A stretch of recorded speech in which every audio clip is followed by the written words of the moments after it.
Okay, welcome everybody to the Viking Red Zone 2020 Mock Draft Edition.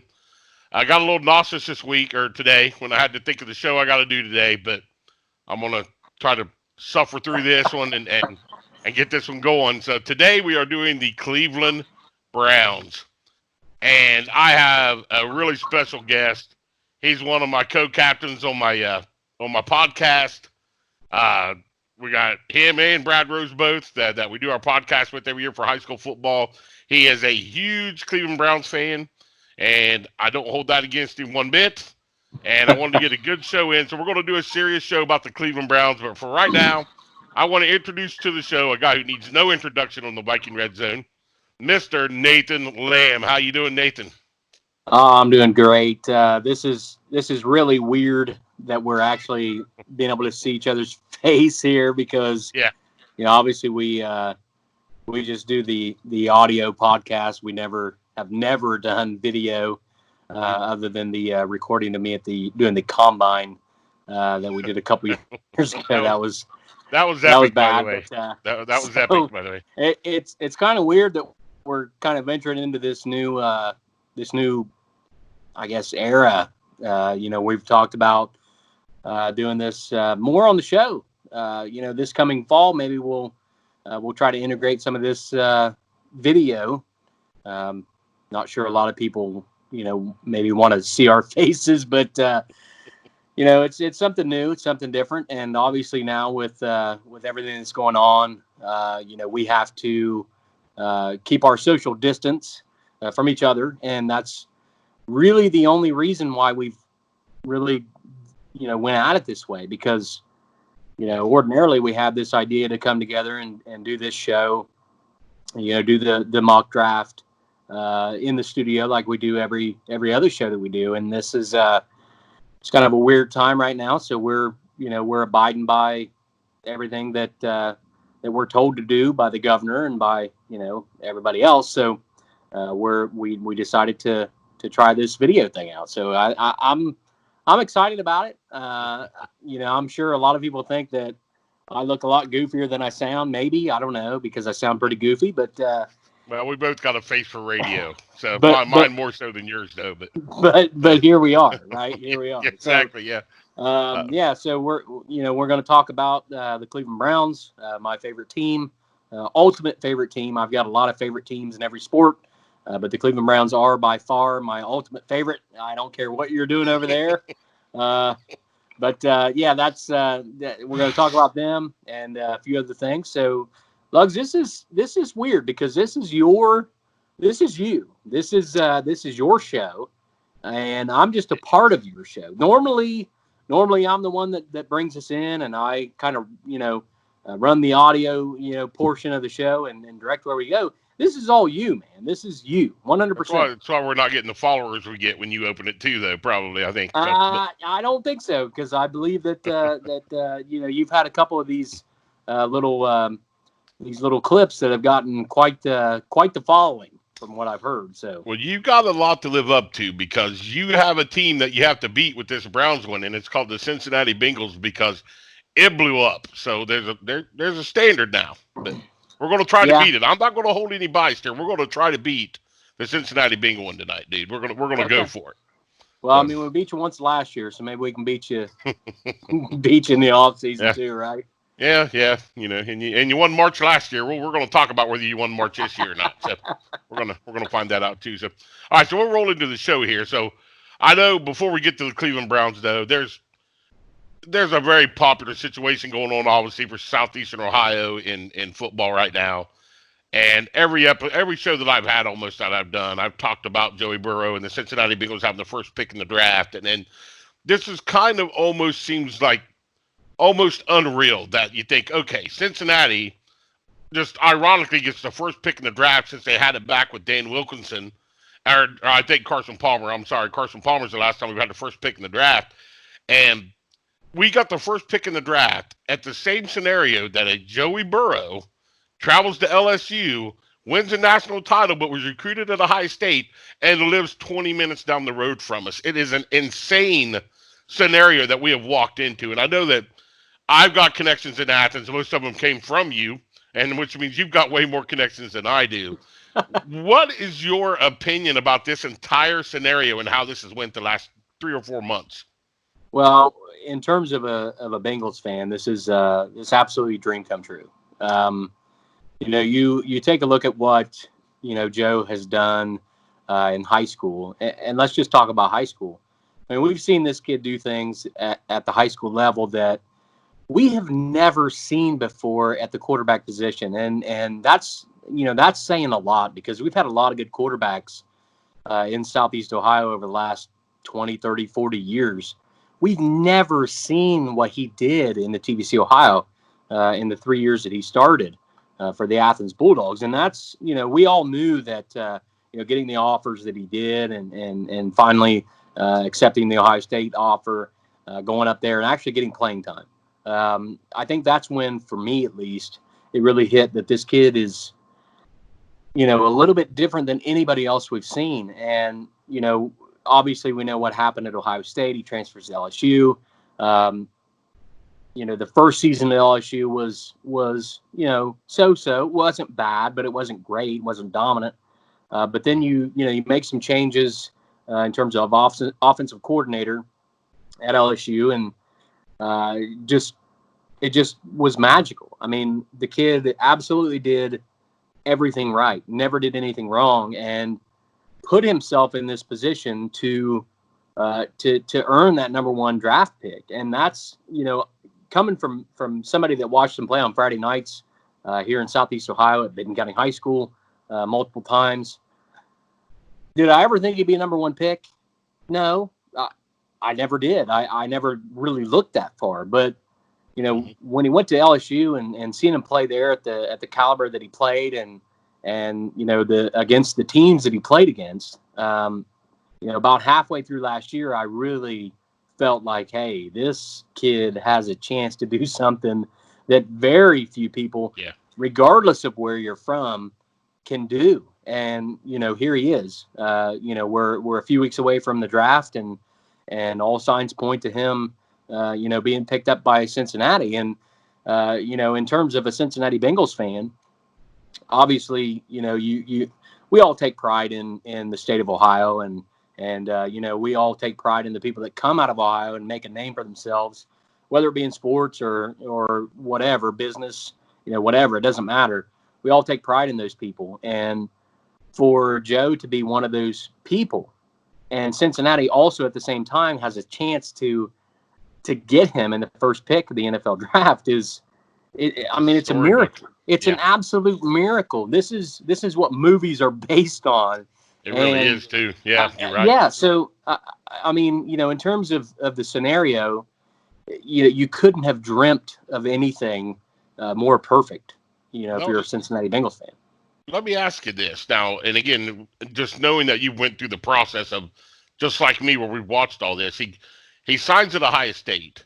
And everybody is kind of thinking it's going to be like where Ohio University down here always recruits a local. And that local sits on the bench for 1 or 2 years and, plays a backup role and gets special teams. And he goes to Ohio State, and that kind of feels like that's what's going to happen with him. He's like, oh, they did a little charity work and gave a Southeastern Ohio kid a scholarship to Ohio State. And then they draft Tate Martell, which is almost the writing on the wall almost, right? But he's getting ready to transfer. He enters the portal. He takes off and goes to LSU. What were your thoughts about him going to LSU? Because they had a freshman, I think, that came in at that same point too, that he had to battle out to get the starting job. He wasn't guaranteed that starting job and just won it out of pure, just I don't know, work ethic, I guess. But how did you feel when he was leaving Ohio State? Because he wasn't ever going to start at Ohio State, and we know it. No matter how good he was, it just wasn't the system for him.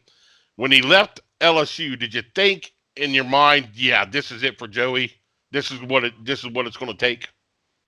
Well, I felt like, obviously him deciding himself to leave Ohio State for me was, basically I felt like, hey, he realizes that there are things there that aren't going to work for him. His best chance to move forward is to find another location, find another team. And for me being an Ohio State fan, I was perfectly fine with that. If that's what he thinks he needs to do, then that's fine. I'll back him because, you've seen it throughout the season at the Heisman ceremony. He's still a Buckeye, and that's what matters most. He's still a Buckeye. He's still graduated. He still has a degree from the Ohio State University. So for him, when he went to LSU, I felt like, when he decided to actually, pick a team and go to LSU, I felt like, LSU, SEC, you got Alabama, you got all these other really good programs. I kind of felt like, hey, he either believes that he can do anything or he's crazy, because Takes a lot of cojones to do what he did, by the way. You don't transfer. You don't listen. We're Big Ten country. I know that. But the SEC is really good, and you don't just go into the SEC. Either you're really confident about it, about your ability, about the situation in hand, or you're just crazy. And I didn't know which was which. But after seeing him, progress throughout the season, I was like, you know what? This kid can do anything. Yeah. There's no question that this kid is the best quarterback in the country. Obviously won the Heisman Trophy. And now we're sitting here looking at a first round pick. So, I mean, it's storybook. That's the only thing I can say. What do you think the odds are that we can maybe get him on the Viking red zone before he takes off to training camp? Or, is it possible we can maybe get a summer? We got mild connections at Athens. Well, I mean, here's the thing. I know he's been working out at Day Boston Field at Nelsonville. Obviously, we got connections at Nelsonville too. Yes, obviously, with everything going on right now, gyms are closed. You have to limit your groups that get together. I know he's been working out a little bit at Nelson, New York. In terms of connections to get him on this show, boy, we would. I mean, I know people that know him, but boy, that I don't know. I'd like we've to got think a friend that knows a friend that knows a cousin that knows him, right? Is what kind of works I out would too. like to think that it's possible. So I guess if you're out there listening, that hey, we may have the first round overall pick on the show this fall. Just listen every week, and maybe you'll hear him. It'd be awesome, right? There you go. Yeah, I would love that. I mean, we have talked about Joey Burrow on this show so many times, mainly because we always have an Athens coach or the Athens radio on our show every year. And every year it turns into a Joey Burrow conversation every single year. So I'd love to have him on the show. But, what do you expect? I don't know how much you got enough money in your pocket. It might cost money. Now we probably could have got him for free last year, by the way, but I don't think we can now. So but I'm sure he's got a lot of other interviews higher than us to to do. So all right. So I just want to know though, and then we'll move on to actual Cleveland. How's it feel to know that you love Joey Burrow and he's going to be in stripes next year, man? How's that weighing on your conscience right now? Well, here's the way I feel about it. I obviously the 2006 BCS championship game, LSU beats Ohio State. I hated LSU. I hated the SEC. Joe Burrow decides to transfer down there, and it's kind of weird, because I don't like those guys. And you don't want to like them. You don't want to. And you almost have to now. Yeah. And I ended up, falling in love with them. So I will say this, though. As I said earlier, my elite team in sports is the Cleveland Browns. That by far, doesn't matter the sport, they are my team. So if Joe does wind up in Cincinnati, which I hope that Miami just makes an absolute trade that you can't refuse and he goes there because I don't care about them. If he goes to Cincinnati, it's just going to be a situation where I'm going to root for Cincinnati, except for when they play Cleveland. And for a perfect example is, when I was a kid, my dad would take me to Cincinnati Reds games, because that's obviously the closest Major League Baseball team to us. And I was a fan of the Reds when I was a little kid, but as I got older, I kind of realized that, hey, I like Cleveland. I like the Browns. I like the Indians. I like the Cavs. So now it's a situation for me where I like Cincinnati, the Reds in baseball, and I want to see them win. I want to see them be successful. But when they play the Cleveland Indians, that's who I root for. That's what I wear, and that's my team. So it's probably going to be the same situation there. So obviously, it's really easy for me. Put that down. It's really easy for me That's my to Joey hate. Burrow doll, by the way. This is my Joey Burrow doll right here. It's my first It's one right it's here. really it's really Good day, easy for baby. me to. Okay, it's really easy for me to hate Baltimore, obviously for obvious reasons. It's really Yeah. easy for me to hate Pittsburgh because they're our natural rival. They were our rival, 50 years ago. So basically, Cincinnati is going to move to the third least hated team by me in this division and probably in all of football. So I will root for them. I will want to see them, succeed and do good. And here's the main thing. So before, if Cincinnati made it to the playoffs and Cleveland wasn't in the playoffs, which they never are, I always rooted against Cincinnati because I didn't want them to win. I don't like them. I don't like Pittsburgh. I don't like Baltimore. I don't like Cincinnati. Now, I think what's going to change is the fact that if Cincinnati does make it to the playoffs and Joe Burrow is the quarterback, I will want to see them win. That is scary, but I will want to see him win because he is one of us. And no That's matter how who it he plays starts. for, no matter who he plays for, I want to see him win. Now, by no means does that mean that I'm jumping off my team's bandwagon that I've been on since I was a little child.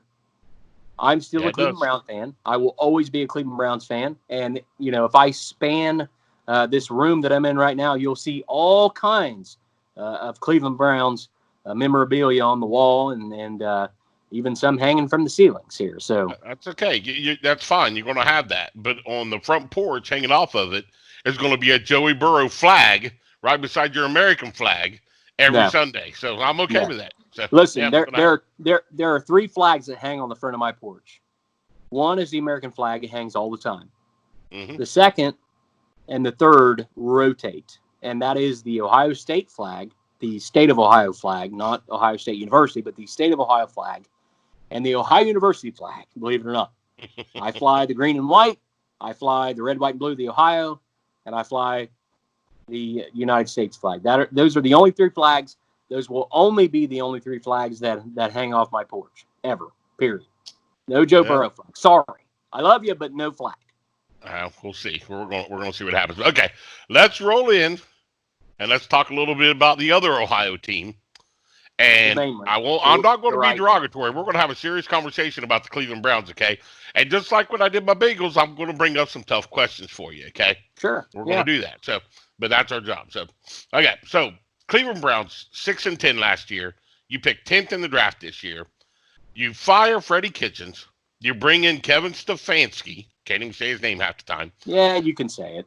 A guy with about the least say we'll say the same amount of experience as Freddie Kitchens when he took over, which kind of seemed to be the problem with Freddie Kitchens, is the lack of how to control an entire team really showed up last year. Okay, and the dysfunction of the team. Now you bring in Kevin Stefanski. Are you happy with the removal of Kitchens, and do you like the Kevin Stefanski hire that they did?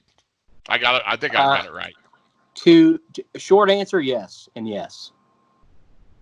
That's it. That's all we get. Just a short answer. So, So listen, obviously last year they hired Freddie Kitchens. I didn't think it was the right hire at the time. Obviously, I love the guy.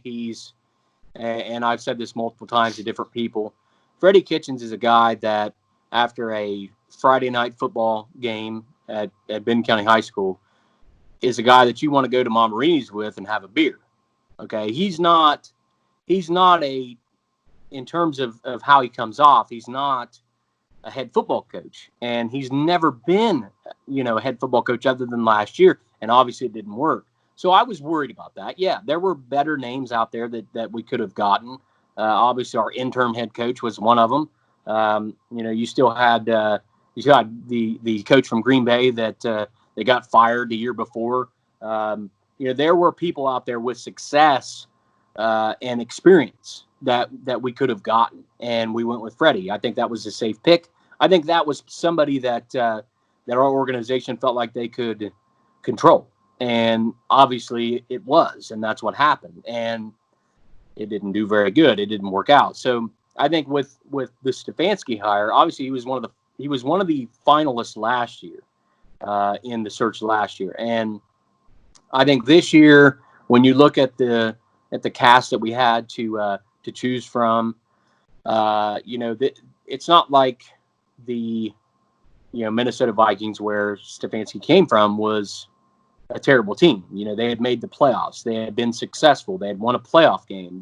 This is a guy that's been around success, and that's something that we've never really hired a guy that had been in that position. Now, he wasn't the head coach, but he still was in a position to where he meant a lot to the team, and especially offensively. So I feel like with Stefanski, I'm kind of in a better place than I was last year with Freddie Kitchens. I think that Stefanski looks like a head coach. I think he talks like a head coach, and I think he acts like a head coach. Now, the only question is he a head coach? Which we'll find out. Now, will he be worse than Freddie Kitchens? I don't think so. I think Freddie Kitchens was a guy that wanted to, be everybody's buddy. You don't think he'll be better than Freddie? You don't think he's going to do better? No. I think he will be better. I think he will be better than Freddie Kitchens. I think Freddie Kitchens was the guy that he was like a step below Romeo Cornell. Okay, yeah, the guy was okay. He was likable, but he more sided more with the players than he did, being that stern kind of leader that you have to have. And I think that Freddie lacked that more so than Romeo Cornell did, and I think that's why it didn't work. It was 1 year, and here's the thing: I know a lot of people talk about, why would you go to Cleveland to coach, because you just get fired after 1 year. They don't give you a chance to build anything. Well, let me just refresh everybody's memory. We gave Hugh Jackson multiple years, 3.5 years. 3.5 years. You go 0-16 and we don't fire you? Are you kidding me? How do you not talk about continuity when we didn't fire you after 0-16? Okay, we gave you a chance. We gave you some talent, and then we fired you because you obviously couldn't win with talent. Obviously, you couldn't win without talent, but you couldn't win with talent. So that's when we pulled the trigger. Freddie Kitchens the same way. More talented team, couldn't win, pulled the trigger. It's Stefanski's time now, and this seems like something that we do all the time. We talk about new coaches in Cleveland, but I truly believe that Stefanski is the right guy. I think he's the right guy. He looks the part.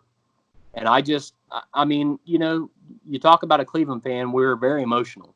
And for me, I just feel like this is the right guy. I just feel like it is. Well, let me tell you that. I'm going to say something nice about Cleveland right here, by the way. You're going to like this. Really? Okay? Yeah. Wow. Here's why I like Kevin Stefanski, okay? And I'll tell you why.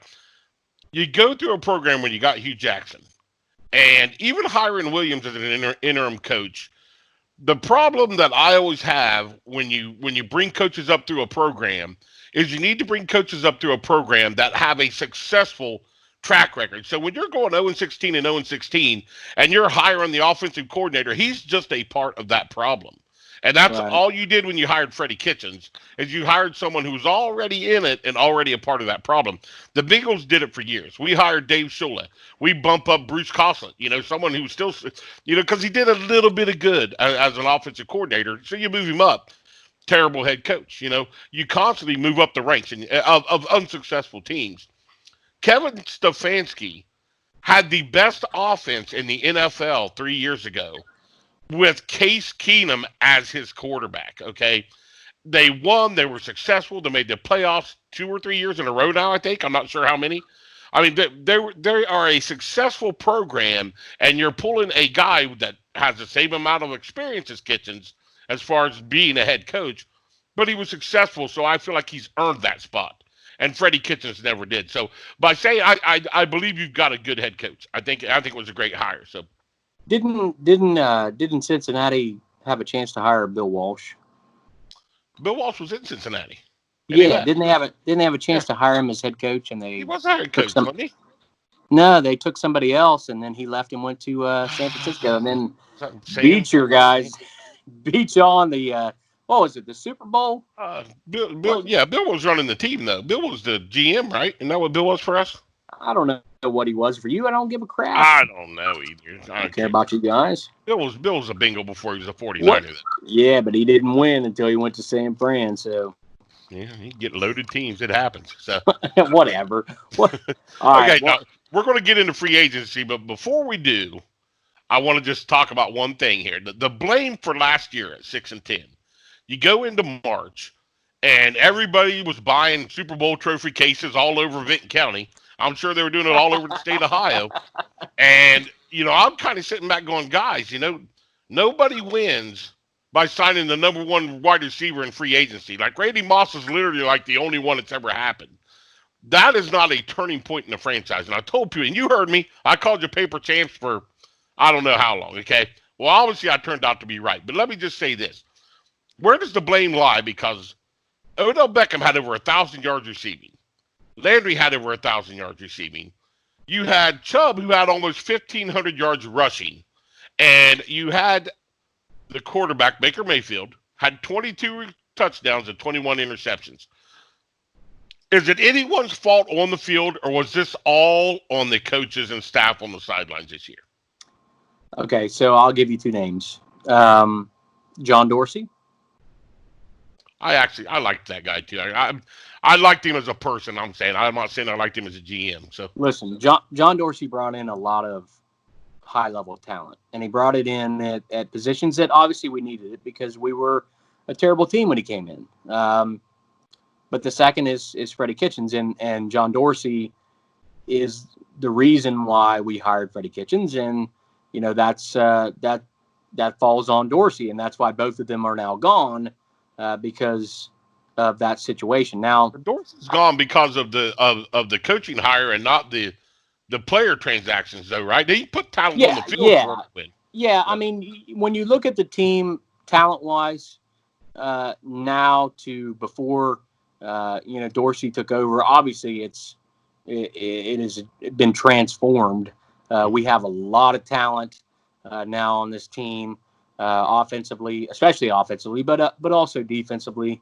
You look at what Dorsey was able to do in terms of picks and in the off season and free agency.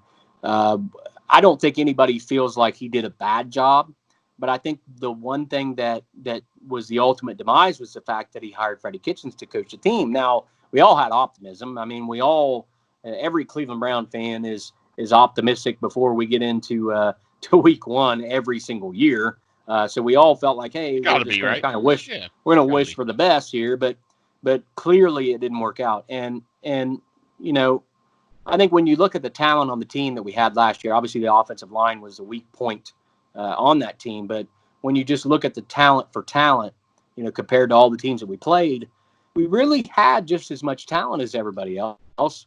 We just didn't, for whatever reason, be successful and win more than we lost. And that was what it came down to. And, there were some games last year that we played that, that could have gone either way, but still we would have been, at best a puncher's chance to get into the playoffs. And that's not what we felt like we should be. We feel like we should be, if not the best team in the AFC, at least, comfortably in the playoffs. And that's, if we're not that point, then we got to look at something else. And, there are some things that I think, the coaching staff could have done better last year, and obviously the owners and Haslam and everybody else calling the shots felt the same way. So that's why we turned everything over. But in terms of what Stefanski is inheriting, I will say this: there's not been a coach since the Browns came back in 1999 that has started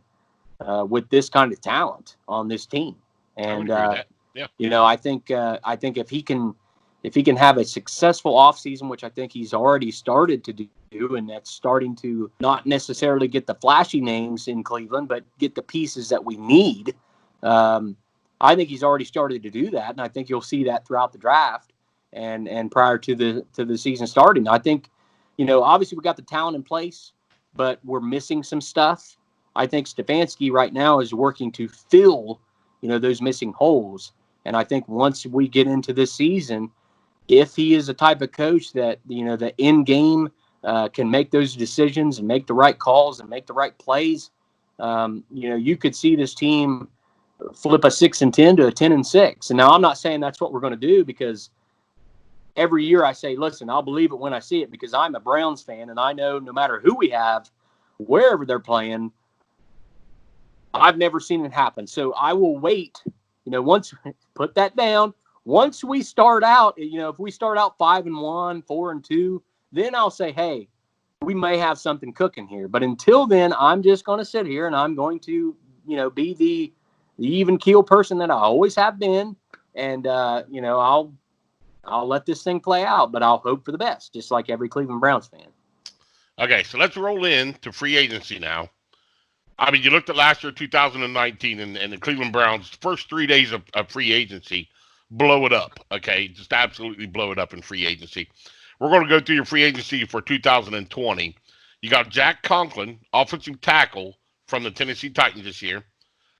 You got Austin Hooper, who is probably, in my opinion, the biggest transaction you got this year, tight end out of Atlanta. You did put the franchise tender on Kareem Hunt. I think it was a second round tender. It wasn't the franchise. So Andy Jonovich, fullback, not ranked. Case Keenum, the number 12 quarterback in free agency this year. You signed Case Keenum. We're going to get to that. Andrew Billings, you signed from the Bengals. I'll be honest, if you'd have threw me a Snickers bar, I'd have tossed him to you. You could have had him. Number 8, Carl Joseph, safety. So not as explosive of a year for the Cleveland Browns in free agency, but you got 2 quality names that stand out there. 3 quality names, in my opinion. Now, you talk to my brother who lives in Tennessee. He's not very high on him. I think Jack Conklin is a day 1 starter for you guys. I think he comes in, he does help your offensive line.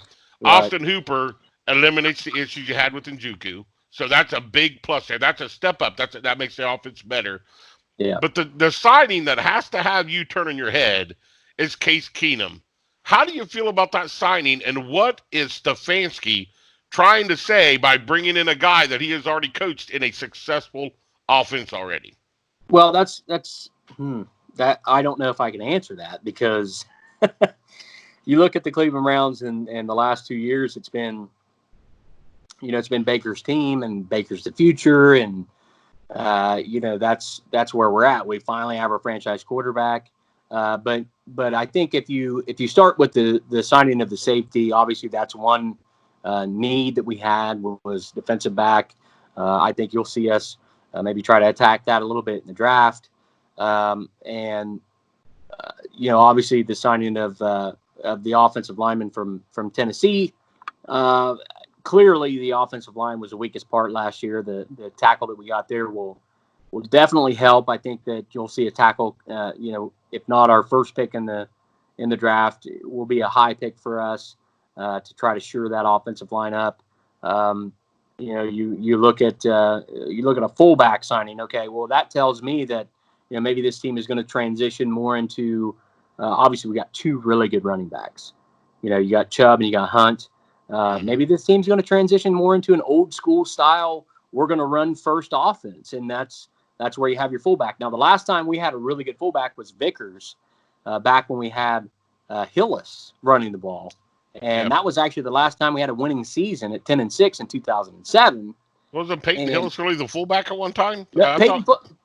Peyton Hillis was a fullback, but he transitioned to a running back. I remember he ended up being on the cover of Madden, by the way. Yes, but yes. So he transitioned to a running back, and we had Vickers there, and he was a fullback. So you could, reading between the lines and seeing what we're signing here, I can kind of see us going to a more traditional. I've been watching. Obviously, there's no sports on TV right now. I've been watching a lot of Cleveland Browns playoff games, and obviously they're from the 80s. Black and white.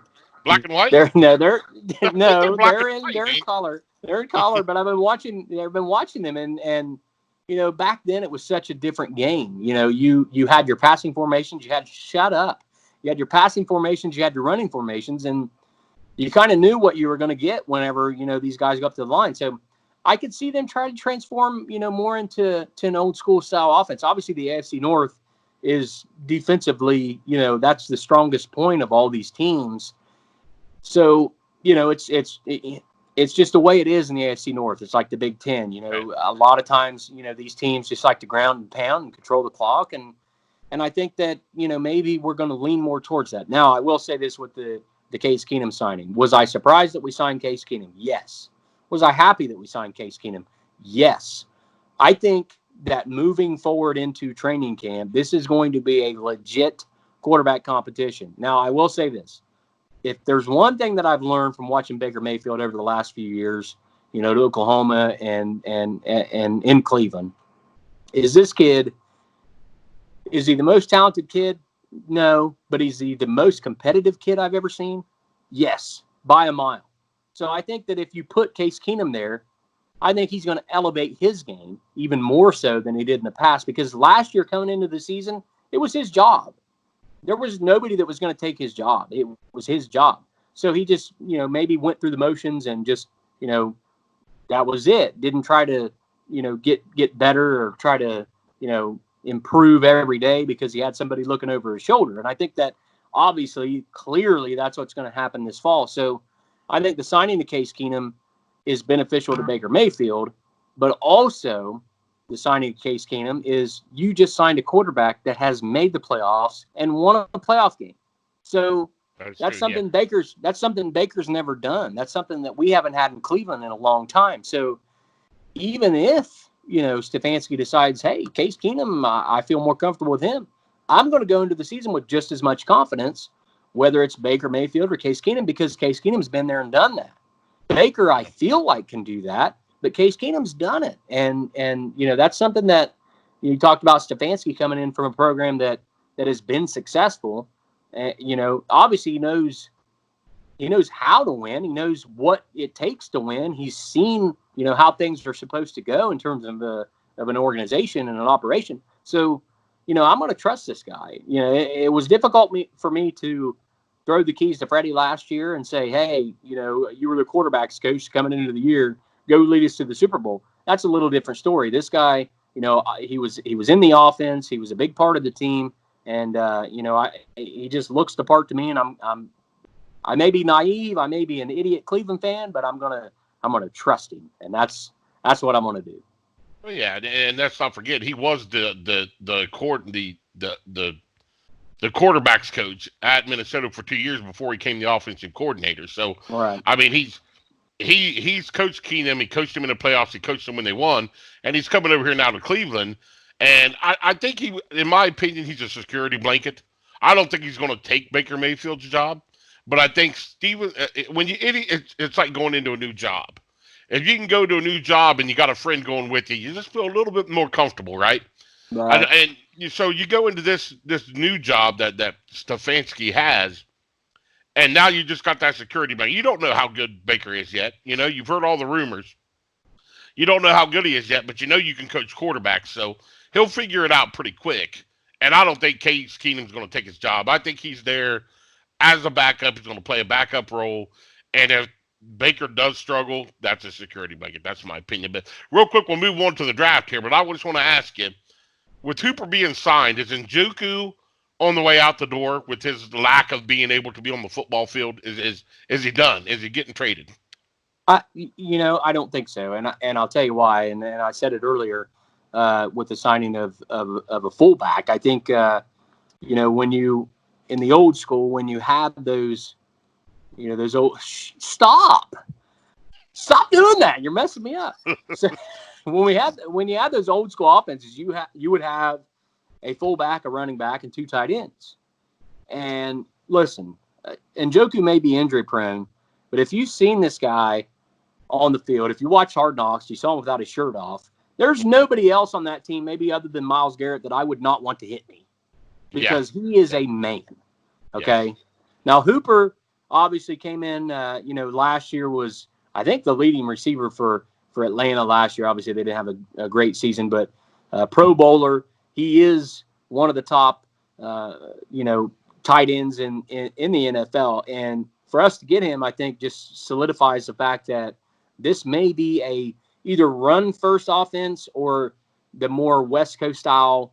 We try to hit the short routes. We try to hit the tight ends over the middle kind of offense. And I think that, I think Njoku will still be a factor in that.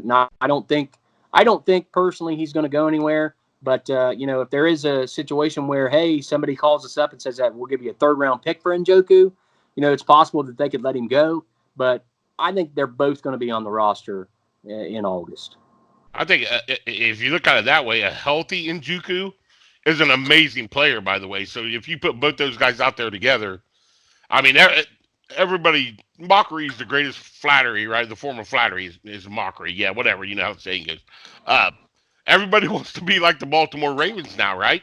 They want to run 3 tight ends, and they want all 3 of them to be able to catch, is what they want. And Yeah. Juku kind of allows you guys to play that type of offense a little bit. So, I mean, it's a good option for you guys. So, okay, we're going to roll into the draft now. You got the 10th pick in the draft. It's not the first pick, and I know you wish you had the first pick. By the way, this is Little Joe, and you're being mean to Little Joe. Okay, so quit being mean to Little Joe. So, but you got the 10th pick in the draft. I mean, everybody's kind of looking at the offensive line for you guys. You got Andre Thomas out of Georgia. And again, you could look at these draft orders, and they can go about any way you want to go. You got Jedrick Willis Jr. out of Alabama, Tristan Wirfs out of Iowa. You got Josh Jones out of Houston, and you got Mika Becton out of Louisville. Okay, now, like I said, you can put these in about any order. I've seen Becton go as high as 10 in mock drafts. I've seen him go as low as the 2nd round in some mock drafts. My opinion, Tristan Wirfs is, I believe, the best player to take in the draft. That's my opinion. Some people have Willis Jr. up there as a number 1. I think Tristan Wirfs is that pick. Who do you think are you guys going offensive line? I mean, you watch the Browns all the time. Is that the pick as an offensive lineman? Is it going to be Wirfs or is it going to be Willis? Well, so for me, obviously, we're going to do this mock draft moving forward here in a couple weeks. So I'm not Yes. going to say who my pick will be on this show, but I do agree with you that it will be an offensive tackle.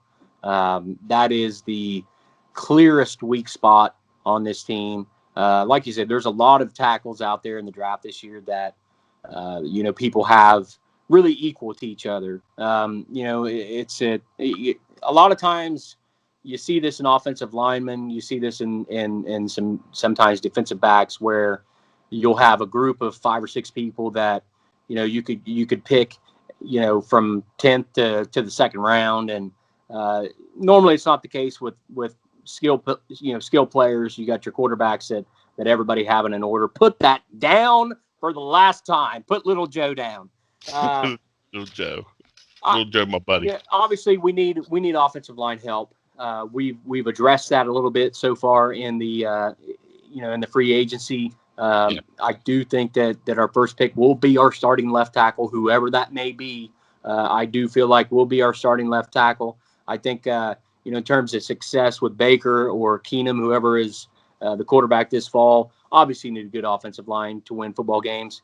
We talk about that on the Red Zone all the time, from high school to college to the NFL.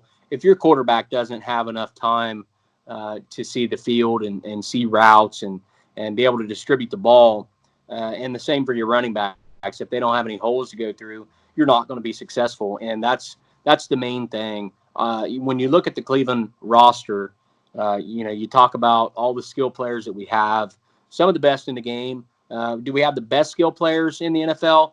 You could probably argue a few other teams, but are we in the top 10, top 5? Yeah, I don't think anybody could deny that. So it just comes down to line play. Obviously, the defense is good. I think the defense is good enough to be a playoff caliber defense and lead us to some success there. But the biggest question is quarterback and offensive line, and those two kind of go hand in hand. Obviously, Lugs, being an offensive lineman and playing offensive line in football, that if you don't do your job, the quarterback doesn't have the ability to do his job. You know that firsthand. Oh, yeah. So I think Baker, obviously took a step back last year, but I think the offensive line took a step back last year. So hopefully we can shore that up, and hopefully he can improve on that. But I think in terms of the draft this year, there's no question. If we don't draft an offensive tackle this year, then I will be absolutely just flabbergasted. I'll be amazed if they pick anybody else. let me throw something at you here, okay? Because we see this all the time in the NFL. Teams do sometimes have this philosophy of taking the best player available Yes. versus need. And especially in Yes. the top 10, that happens a lot. Yes. I mean, you could argue the Bengals' worst need is not quarterback, it's offensive line and linebacker, okay? Which is actually just about the same needs you guys have. We're taking Joey Burrow because we're not idiots, okay? So Joey Burrow is going to be a Bengal. But if you get to 10, middle linebacker is definitely a position that you guys need, okay? It is definitely probably as important. You had a 1,500-yard rusher last year. So I wouldn't even put the offensive line as heavy as the middle linebacker. Isaiah Simmons is a 4.29 40. He blows it up. He has a cover linebacker. He can stretch the field, both sides of the field. He can play outside linebacker. He can play middle linebacker. He can play the safety, come up.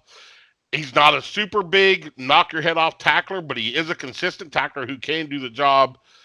You got Patrick Queen out of LSU, who is a much bigger hitter, a bigger player between the tackles, not as good as a pass coverage guy. Isaiah Simmons, if he doesn't go to the Giants at 4, there is a really good chance that Isaiah Simmons could slide to 10. And if he doesn't, could we see a Devin Bush type move where Pittsburgh jumped up to take a guy that was predicted to go 20th to 25th in the draft, and you take a Devin Bush who was incredibly successful for the Pittsburgh Steelers last year, by the way, the outside linebacker. Could Patrick Queen be that 10th pick over a lineman?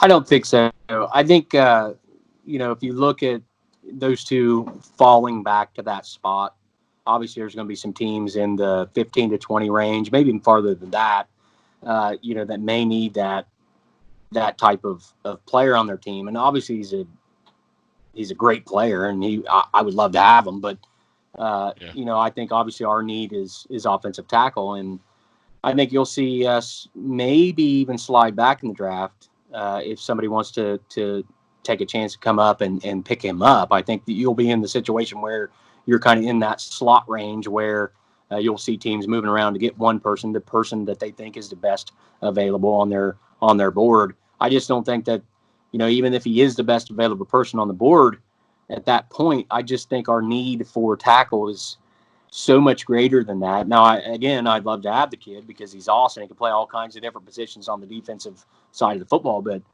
Yeah. I just think we have to have a tackle. So, could we get another second round pick?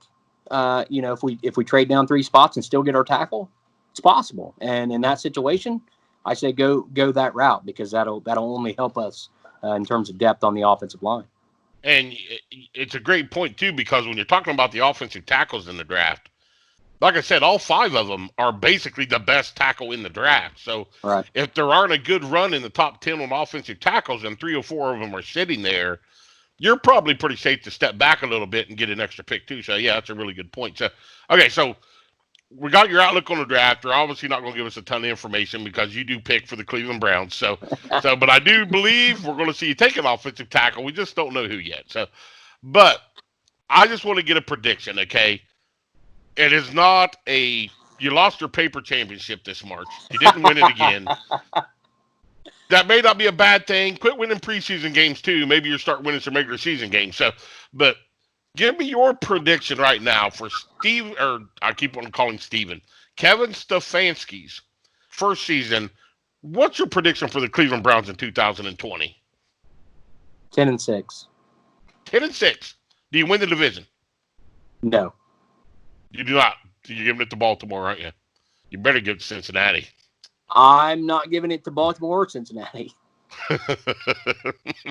No way. You're not giving it to Listen, Pittsburgh. Listen, as much as I hate Pittsburgh. Pittsburgh, Ben Roethlisberger's back. He's going to be healthy. He's 75 years old, dude. I know, but you look at that team and with Ben out there, even he's like Tom Brady a little farther west. It doesn't matter who's on the field; he's still going to find a way to win the game. And as long as he can be healthy, I don't. Connor was good at running back last year. I don't think you can count them out. I just feel like that teams are going to slowly figure out Baltimore. We were able to beat them once last year. Come on now. So. Obviously Cincinnati, you get Joe Burrow, you're going to have to put a lot of pieces around them. I think they're going to be improved. I think the AFC North, listen, last year they were probably take away Take away Baltimore, they were probably the worst conference in football. But I think if you add Joe Burrow to Cincinnati, you got a healthy Ben Roethlisberger.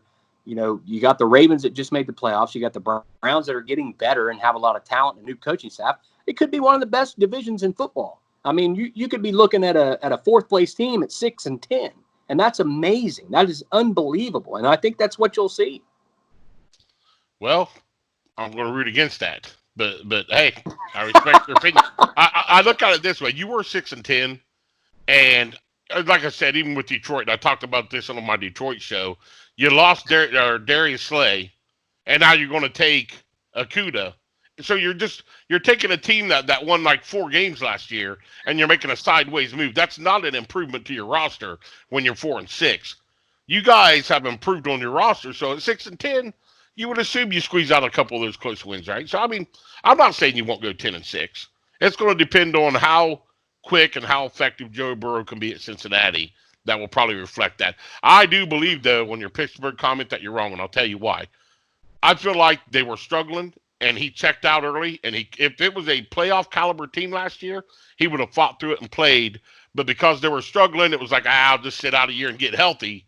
But, that tells me that maybe he's lost that drive, and I think you'll see it this year too. I just don't think Pittsburgh has enough talent to pull it off again. I think the franchise is taking a downhill slide.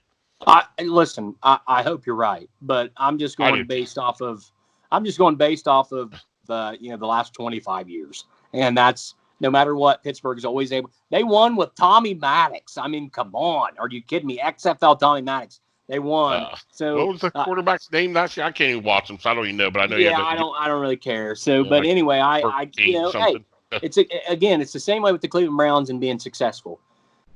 If Pittsburgh's unsuccessful, I'll believe it when I see it because it just doesn't happen. So that's where I'm at on it. I think, but again, I think all the teams in the AFC North are going to be good, especially if Joe does wind up being a Cincinnati Bengal. Now, if you guys are the idiots that you always are, and you trade him, trade for Miami in the picks. There's with a shot. The you got Dolphins. your one shot in, didn't you? You got your one shot in. I just, I think at that point, I think you wind up in the cellar with 2 or 3 wins again. But as long as you got Joe on the sidelines, and as long as you can keep him healthy, maybe build him an indoor, facility to practice in. Listen, Lugs, Ohio University has an indoor facility, and they have 14 people show up to their games on the weekends.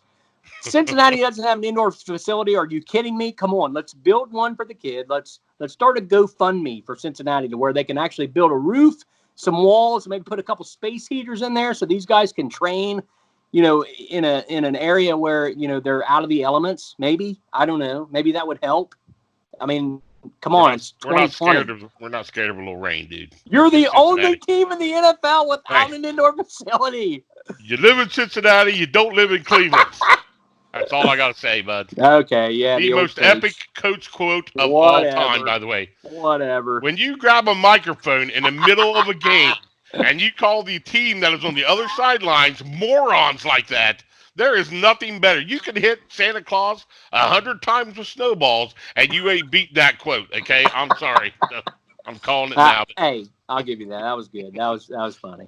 It was great, Seth. All right, but hey, we're gonna, like I said, we're gonna do our mock draft in about a week, by the way. So everybody gear up, get ready for it. We'll have a lot of fun doing it. We're gonna end this one. It was a great show. I'm glad you came on, man. It's awesome. Yeah, like I said, this is my partner in crime on my podcast. Him and Brad Rose both. We'll have them both on. I'm hoping for this draft day. So we'll see what happens. We're gonna have a good time though. So, and me and little Joe. We're going to check out for now, man. So in another week, we're going to see Joe Burrow in stripes, baby.